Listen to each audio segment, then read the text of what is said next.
The Umbrella Security Service was a secret group that were utilized for enforcement, protection, and retrieval under orders from Umbrella HQ. This wasn't the first paramilitary faction that belonged to the corporate juggernaut, and it certainly wouldn't be the last.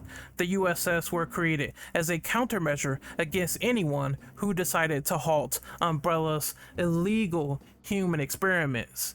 These trained individuals would then be commissioned for some very bloody situations. Basically, anyone deemed as a threat for exposing the company would then be either detained or promptly wiped from the face of the earth. It was a lesson that Dr. James Marcus found out the hard way. This all started from not so humble beginnings. Marcus thought that Oswald E. Spencer was planning to steal his leech research. Therefore, Marcus wanted to present a plan, a Trojan horse, against the very fabric of that idea. Marcus planned on showing Umbrella executives his work on leech harvesting, firmly believing that the breakthrough would promise an executive seat within Umbrella. Spencer anticipated his position being threatened and decided to order a kill squad so Marcus could be disposed of. This was the first successful hit committed by Umbrella Security Service. 10 years ago, Spencer had me assassinated.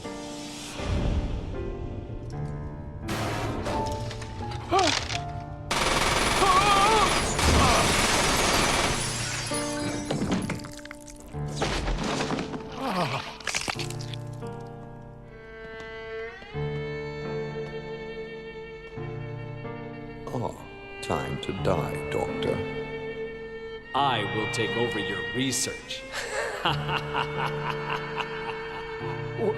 Wesker, Birkin.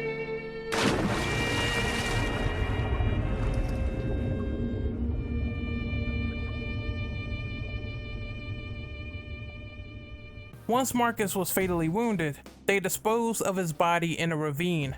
Between 1993 and 1994, all USS studies were relocated to an island off on the South Pacific Ocean. This island would become very infamous in Resident Evil lore as a base of grisly operations. Rockford Island became the new home for Umbrella security trainees. This was dubbed as the Military Training Facility, a faculty that was all about honing the best of the best. BOWs were also used as a training exercise just in case the USS suffered heavy resistance against the most infected targets. The area was also adjacent to what could be considered as a literal nightmare. Umbrella stayed on patrol even with the foundation of a concentration camp nearby. Blood-curdling screams, groaning, and immense horror bellowed from deep within. This encampment was under additional protection just in case some tortured fool tried escaping the area. It was another main place that was meant for destroying witnesses who knew too much about the pharmaceutical demon. Fast forward to 1998. It was a year that many could never forget, and it went double for the USS. Umbrella US were debating upon opening an abandoned research school that invoked the true nature of Umbrella. Obedience breeds discipline, discipline breeds unity, unity breeds power, power is life. The USS Delta team was then sent on a miniature check so they could assure everything was fine within the area with zero viral exposure. Unfortunately, James Marcus revived again, causing heavy casualties aboard the Epileptic Express. In another place, another incident was waiting in the wind. William Birkin was a top researcher for Umbrella Incorporated, and along with that came increasing paranoia about his new research project. This was known as the Golgotha virus, a new viral agent that allowed for stronger and faster mutagens in the bloodstream. It was a breakthrough that was hell-bent on altering the future of biological weapons forever. When suspicions got worse, Umbrella made a declaration that involved firing Dr. Birkin from the exercise and cutting funding to the G-Virus project entirely. This was seen in a notice of admonishment when Birkin tried claiming all G research as his own. Umbrella also noticed that Birkin made illegal contact with sources in the United States. One of these moles was Brian Irons. Birkin offered a plea bargain of $10,000 in revenue. This was for doing anything to delay Stars from uncovering more of Umbrella's dirty little secrets. At the same time, Birkin held way too much of a death grip on his life's work. It was almost like a strict obsession for the Mad Doctor. In his own words, "I will not allow anyone to steal my life's work on the G-Virus, not even Umbrella."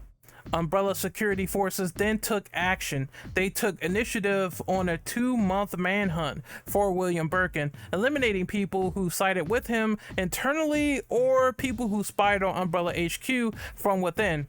They quickly learned that William's final plan was assuring protection if he sold G at the highest bidder.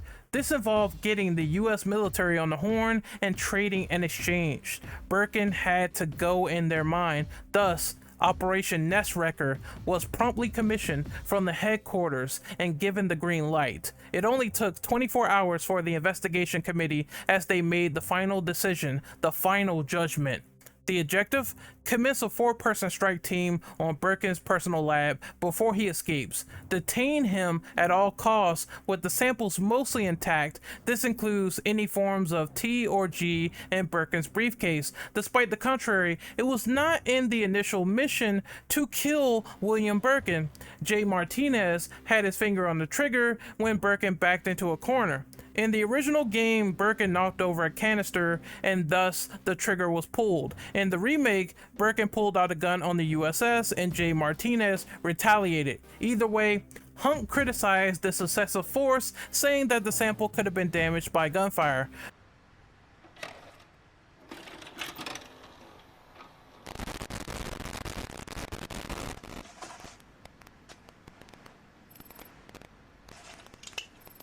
Got eyes on the G-Virus.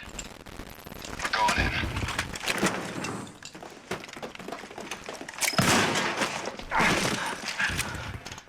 Dr. Birkin, you'll come along with us quietly. You think I didn't know you were coming? This is my life's work. I'm not handing over anything. We have our orders, Dr. Birkin. I'll ask you one more time. Stop! Hold your fire!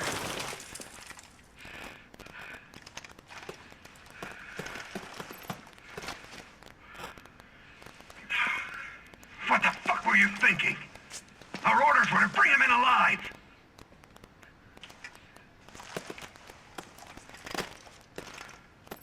We're in, sir.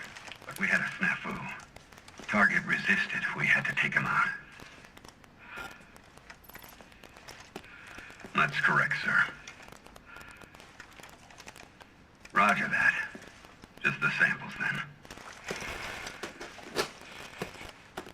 Let's move.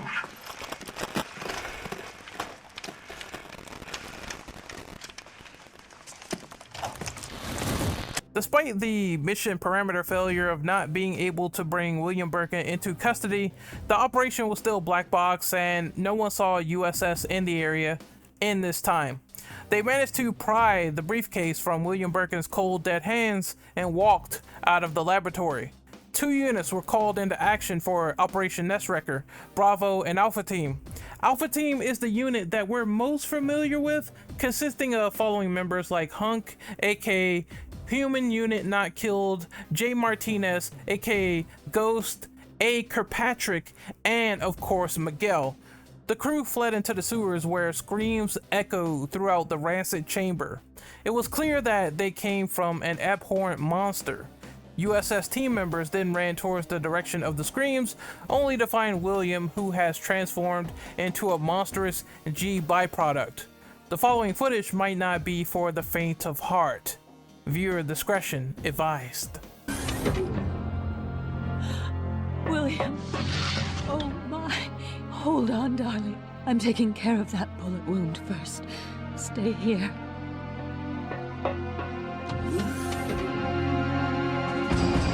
Alpha Team, have you retrieved the sample yet? Affirmative. We'll be at the rendezvous point in 1 minute. Roger.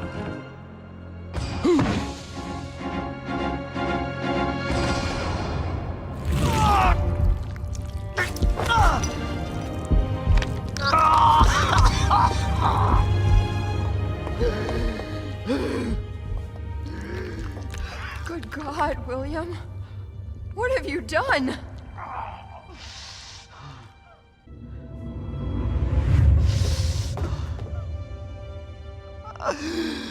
She is my creation!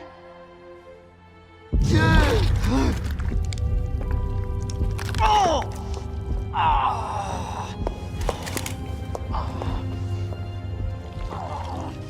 William!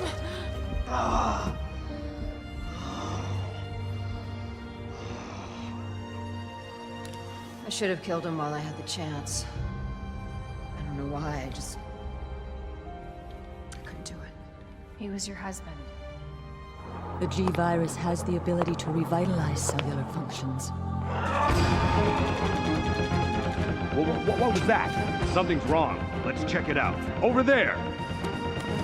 Shoot it! Eat this, you freak! The guns aren't stopping it! What is this thing?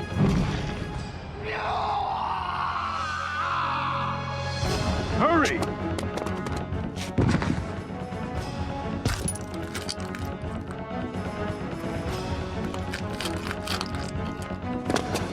What is this thing?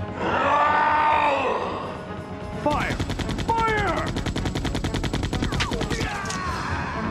You son of a...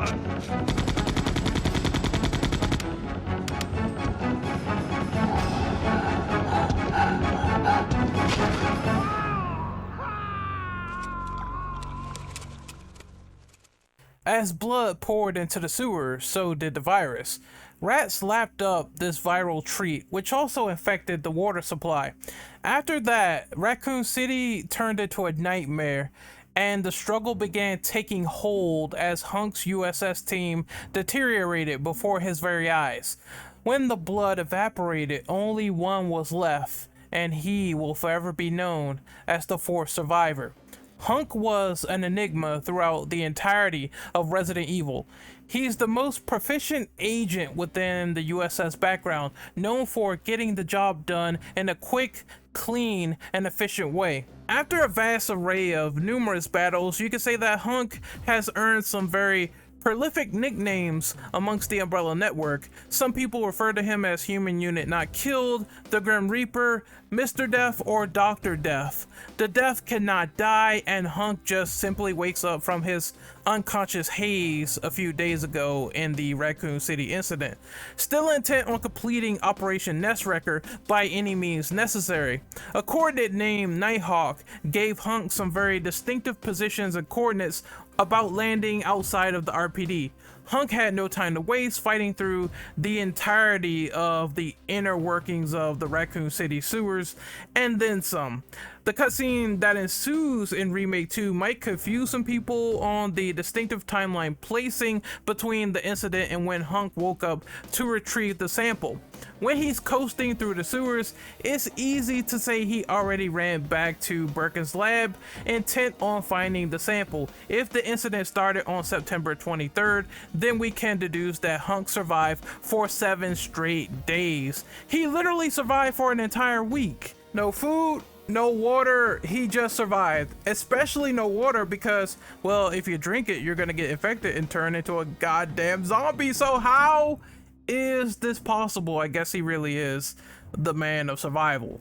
Either way, HUNK didn't escape Raccoon City until September 30th when Nighthawk extracted him via chopper. If we add in supplemental material from Resident Evil The Umbrella Chronicles, then it's more than likely that HUNK fought his way from Birkin's lab where the sample was dropped, then fought his way all the way back through there, the train station. He took the train, he went back, and then he went back through the RPD sewers, and then he came out through the Raccoon City Police Department itself and got out. HUNK was a cold, callous, and ruthless individual during this time period. Screams from former teammates echoed on his radio during this time, and his response was colder than a stainless knife entering human flesh. Alpha Team, Goblin 6, currently at point K-12 in the sewers. Can't move. Requesting assistance. I repeat, requesting assistance. Don't leave me here! Ah! This is war. Survival is your responsibility. According to Wesker's report, the sample that HUNK retrieved was a sample that Wesker was automatically aware of due to this line. My people hurried to retrieve the G-Virus that Leon threw away, but HUNK, the only survivor of Umbrella's salvage team, was there before us. This situation is a little bit different in Remake 2 because the sample isn't thrown away. Leon just simply drops it as the bridge collapses. Whatever the case may be, HUNK still finds a way to get his hands on it. Once info is achieved on his extraction point, HUNK secures the G-Virus. With a job well done, the manager of the Umbrella France division then demands HUNK to meet her personally in a remote location called Liar Village. This is the branch facility director, Christine Henry. HUNK then accepts her proposal before moving and vanishing into the night once again.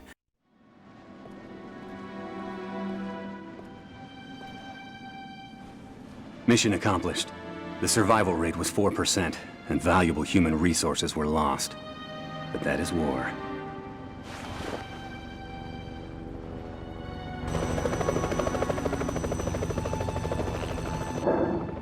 The mission objective takes priority over everything else.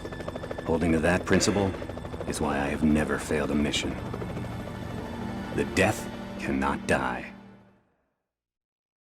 Chaos Incarnate followed the USS following the Raccoon City incident. Guards mostly failed in being able to control most sections that required internal security.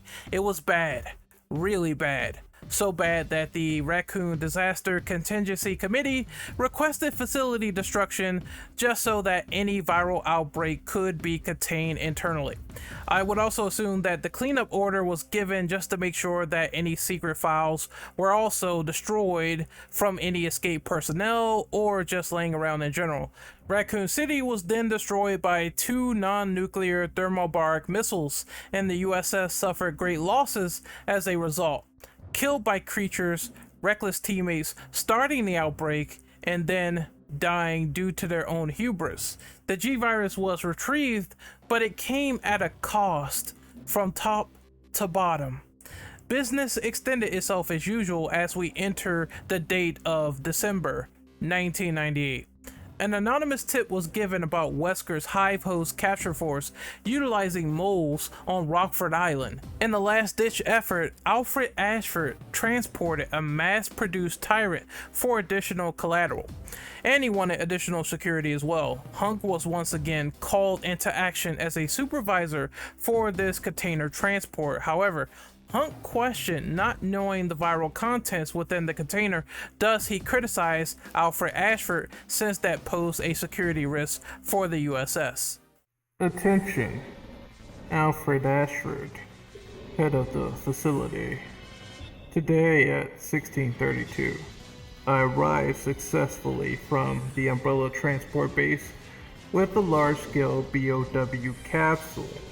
Extreme care was given during transport, and all 108 checkpoints were confirmed condition green in accordance with standard procedures. It is currently being stored in a freezer. There's one thing I don't understand. We were normally assigned to special missions. Why were we ordered to transport a frozen capsule this time? I understand that this may be classified as top secret, but without knowledge of the contents, our safety could be at risk during this transport. This is especially important if the contents are potentially harmful. We would like to ask you to provide us with more information should we be assigned similar missions in the future.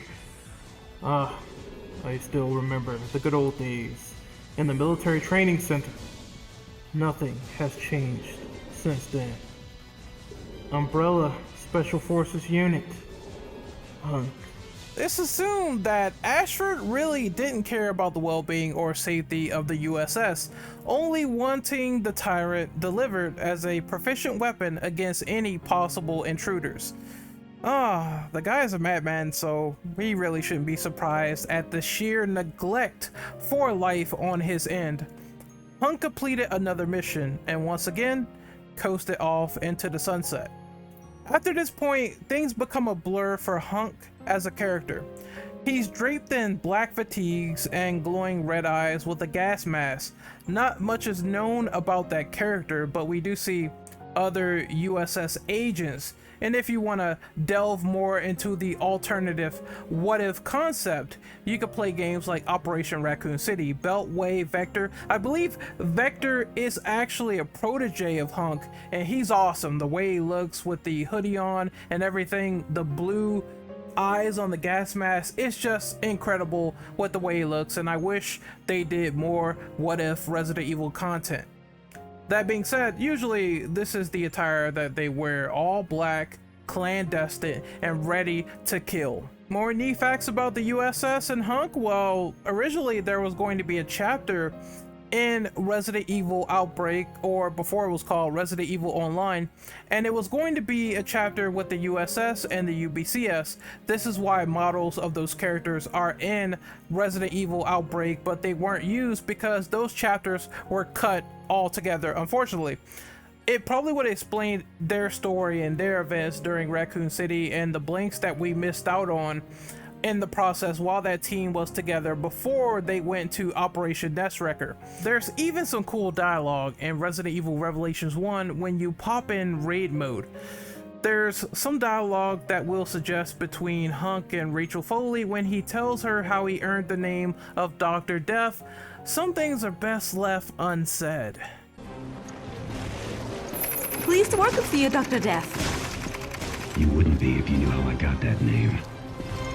After Umbrella's stock collapsed in 2003, we know that HUNK is still out there. He became a legendary mercenary and devised a unique fighting style called CQBZ, Close Quarters Quarantine Battle Zone, a method that involves taking out humans or infected very quickly and strategically before viral infection.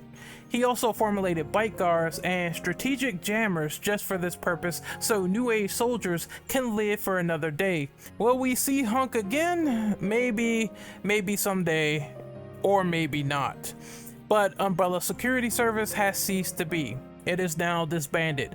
HUNK once bumped shoulders with a silver fox as well, named Nikolai Ganef. A slow, unresolved rivalry formulated behind the scenes and heated up like wildfires, like the fires of hell just lapped at our doorstep. Who was the best of the best, USS or UBCS? I guess that's up to you.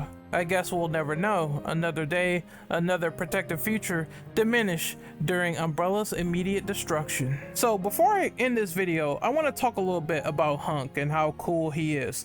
So first and foremost, he was a very awesome character in Mercenaries. I think RE4 Mercenaries was when I was going around snapping people's necks like no tomorrow. It was the greatest thing ever, having that character doing all these crazy kicks and moves and snapping necks and having the TMP, and his awesome demeanor was cool. He's undoubtedly going to come back if they decide to incorporate Mercenaries in Resident Evil 4 Remake. So I want to see more neck snapping, TMP use, knees. I want to see all that come back into fruition yet again. Add in Mercenaries, damn it. You know you want to. If you don't add it, I'm going to be mad, man. I'm going to be so pissed. And then he was in Mercenaries 3D for the 3DS, and he had the entire getup of actually being the Grim Reaper with the white gloves, the skeleton hands, and having the giant scythe, and that was cool to see as a cosmetic. HUNK was also in Operation Raccoon City, so it was nice seeing him as an actual mentor, a story mentor in that game, and doing a couple of missions with him as an AI buddy.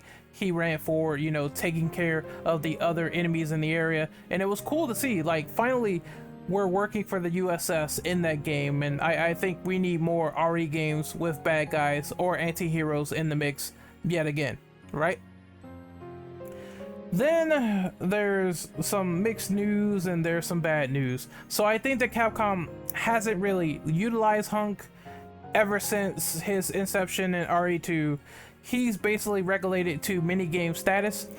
Don't know how I feel about that. I wish he was in more stories, but maybe some people actually enjoy him being the enigma and that's it, not really being far out there, not doing anything with him. Precursor Boba Fett, where he's just cool, he does shit, he's in one game, that's it.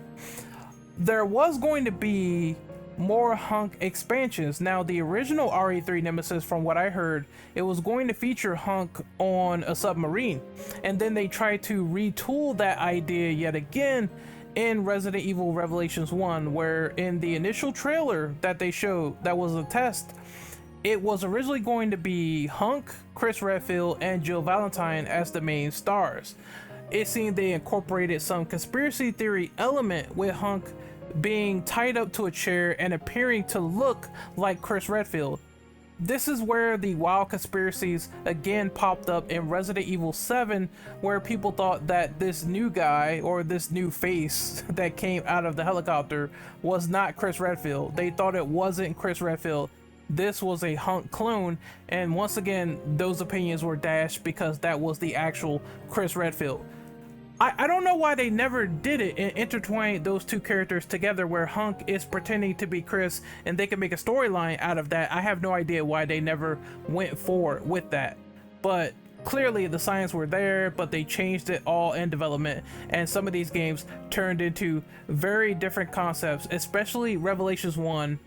That story pitch that they didn't do it. They turned it into something else, and the same happened for Resident Evil 3 Nemesis, where they went forward with Jill Valentine as the main character.